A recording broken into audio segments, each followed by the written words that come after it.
ஆண்டவர் எல்லாரையும் குணமாக்குறாரு, எல்லாரையும் குணமாக்குறாரு, நல்ல வசனங்களை போதிக்கிறாரு, நல்லா பண்றாரு. ஆனா ஜனங்க திரளாய் வராங்க, கூட்டம் கூட்டமாய் வராங்க. ஆனா வசனங்கள் கொஞ்சம் கடுமையாய் மாறும் போது இது என்ன வசனமோ, இது என்ன வார்த்தையோ, இப்படிலாம் யார் இருப்பாங்க அப்படின்னு சொல்லி தேவனுக்கு விரோதமாய் பேச ஆரம்பிச்சாங்க. பரலோக ராஜ்யத்திற்கு வர வேண்டும் என்றால் கடினமான வசனங்கள் வருது. அப்ப கடினமான வசனங்கள் வரும்போது நீ ஆசீர்வாதமா இருப்பான்னு சொன்னா ஜனங்க ஏத்துக்கிறாங்க. அந்த ஆசீர்வாதத்தை பெற்றுக் கொள்வதற்கு முன்பாக நீ உன்னை மாற்றுன்னு சொன்னா இது என்ன, இது நான் இப்படியேதான் இருப்பேன், எனக்கு ஆசீர்வாதம் தான் வரணும்னு சொல்லி நிறைய ஜனங்க என்ன பண்ணிட்டாங்க, கர்த்தருக்கு விரோதமா சிந்திக்க ஆரம்பிச்சிட்டாங்க, இயேசுவுக்கு விரோதமா சிந்திக்க ஆரம்பிச்சிட்டாங்க. அந்த சிந்தனை என்ன ஆகுது தெரியுமா? அவர் சிலுவையிலே தொங்கும் பொழுதும் சிலுவையை தூக்கி செல்லும் பொழுதும் அவருக்கு விரோதமான வார்த்தைகளை பேசினார்கள். இவனா தேவனா, இவனா தேவனா சொல்லி தேவ தூஷணத்தை பேசிடலாம். இவனை கொடுமையா தண்டிங்க, இவனை தண்டிக்கிறது நிமித்தம் அதோடைய பாவம் எங்கள் தலைமையில் வரட்டும்னு சொல்லிட்டாங்க. இதோட பாவம் எங்க தலைமையில் வரட்டும்னு அவங்களே அவங்க வாயால சொல்லிட்டாங்க. என்ன கடினமான வசனங்களை ஆண்டவர் சொல்லுகிறார்.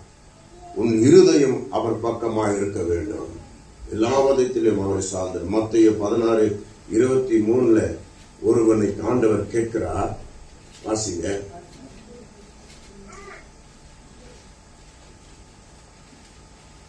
மத்தேயு 16:23. அவரோ பேதுருவை பார்த்து எனக்கு பின்னாக போ சாத்தானே, நீ எனக்கு இடரலா இருக்கிறாய்,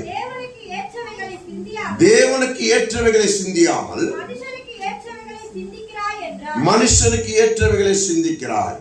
ஒரு வழி இருக்கு, ஒரு பாதை இருக்கு, நான் அனுபவிக்க வேண்டிய ஒரு காரியம் இருக்குது. அது சிலுவையை சுமக்கணும், அது பாடுகள் நிறைந்தது. மனுஷகுமாரன் புறஜாதிகள் கரத்தில் ஒப்பு கொடுக்க வேண்டிய நேரம் வந்தா இருக்கு. ஆனாலும் ஆண்டவர் மரிக்க வேண்டும், 3ஆம் நாளிலே உயிரோடு எழுந்திருக்க வேண்டும் என்று இப்படி சொல்லும் பொழுது பேதுரு ஆனவன் என்ன சொல்றானா, இது நடக்காது, எது நடக்காது. அந்த குறுகலான வாழ்ல நீங்க போக வேண்டிய அவசியம் இல்லை, நீங்க மறிக்க வேண்டிய அவசியம் இல்லை, தேவனுடைய சித்தத்தை செய்ய வேண்டிய அவசியம் இல்லை, நீங்க தேவையில்லை, இதெல்லாம் பண்ண வேண்டியது இல்லை அப்படின்னு சொன்ன உடனே ஆண்டவர் அவனை கடிந்து கொள்ளுகிறார். ஆண்டவர் அவனை என்ன கடிந்து, அவன் ஊழியக்காரன். யார் அவன்? பேதுரு ஊழியக்காரன், பிரதான சீசர். அவன் வாயிலிருந்து சத்துரு எப்படி பயன்படுத்துறான் பாருங்க, அவன் வாயை எப்படி சத்துரு பயன்படுத்துறான் பாருங்க. அநேக நேரங்களில் நம்ம வார்த்தையை சத்துரு பயன்படுத்துவான், சண்டைகளை உருவாக்குவான். கருத்து வேறுபாடு ஏன் வருதுன்னா ஒருத்தருக்கு ஒருத்தர் புரிஞ்சு கொள்ளாதனால கருத்து வேறுபாடு. ஒருத்தர் தான் புரிஞ்சுக்கல, நானாவது விட்டு கொடுத்து வாழ்கிறேன் ஒரு எண்ணம் கிடையாது, நானாவது அவர்களை மன்னிக்கிறேன் என்ற ஒரு எண்ணம் கிடையாது, நானாவது எல்லாத்தையும் பரவாயில்ல எல்லாத்தையும் டெலீட் பண்றேன் என் சிந்தையிலிருந்து, அவர்களை நான் ஆசீர்வதிக்கிறேன்னு சொல்லி குணம் இல்லை. ஆனா என்ன பண்றோம், அந்த வழியிலிருந்து தப்பித்துக் கொள்வது போல பேதுரு தப்பித்துக் கொள்வதற்கான வழியை சொல்லுகிறான். நீங்க மறிக்க கூடாது, நீங்க மறிக்க கூடாது. அப்ப எப்படி தேவனுடைய ராஜ்யம் நடக்கும்? அப்போ எப்படி தேவனுடைய வல்லமை வெளிப்படும்? அப்போ எப்படி தேவன் இந்த உலகத்தை தன் கரத்தில் எடுப்பார்? அப்போ தேவனுடைய ராஜ்யம் முதலாவது எப்படி இருக்குன்னா குறுகலான பாதையா தான் இருக்கும். எப்படி இருக்கும்? குறுகலான பாதையா தான் இருக்கும். அதுலதான் வல்லமை இருக்கும், அதுலதான் அற்புதம் இருக்கும், அதுலதான் அதிசயம் இருக்கும், அதுலதான் பயங்கரமான காரியங்கள் இருக்கும். வனாந்திரத்தை விட்டு வெளியே வராங்க, வனாந்திரத்தில் உள்ள பிரவேசிக்கிறாங்க.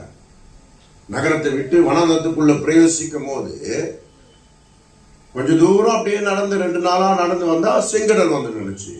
அப்போ ஜனங்க சொல்றாங்க, ஏயா அந்த பக்கமா போயிருக்கலாம்ல, கர்த்தர் இதுதான் கொண்டு வந்தாரா அவனுக்கு, இதுதான் வழியா? ஆண்டவர்னா அப்படிதான் முற்றுல நிறுத்துவாரா? அது தேவனா? அது அவர் தான் தேவனா? முற்றுல கொண்டு வந்து நிறுத்திட்டு இப்ப நம்மளை மாட்டி கொடுத்துட்டாரு தேவனா?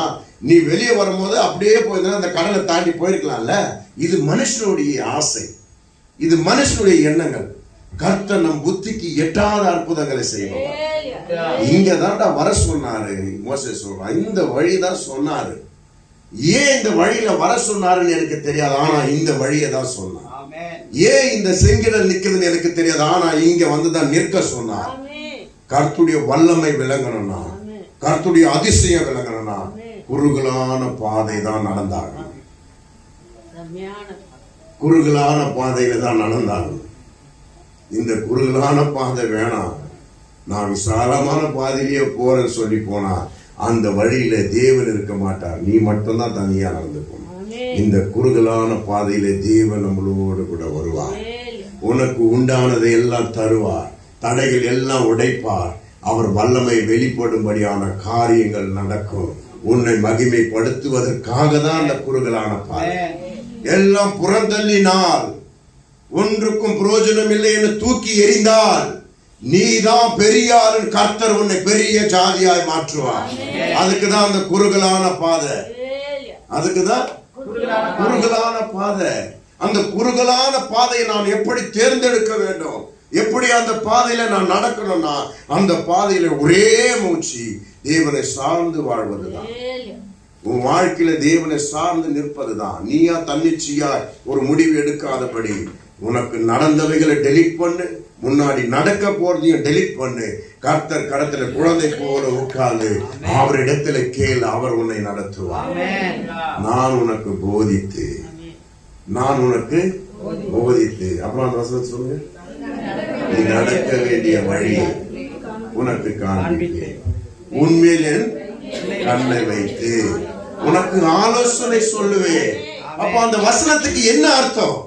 நடக்க வேண்டிய வழி அவர் காட்டுவாரு, நீ செய்கிறத அவர் போதிப்பாரு, நீ பேசுகிறத அவர் சொல்லுவாரு.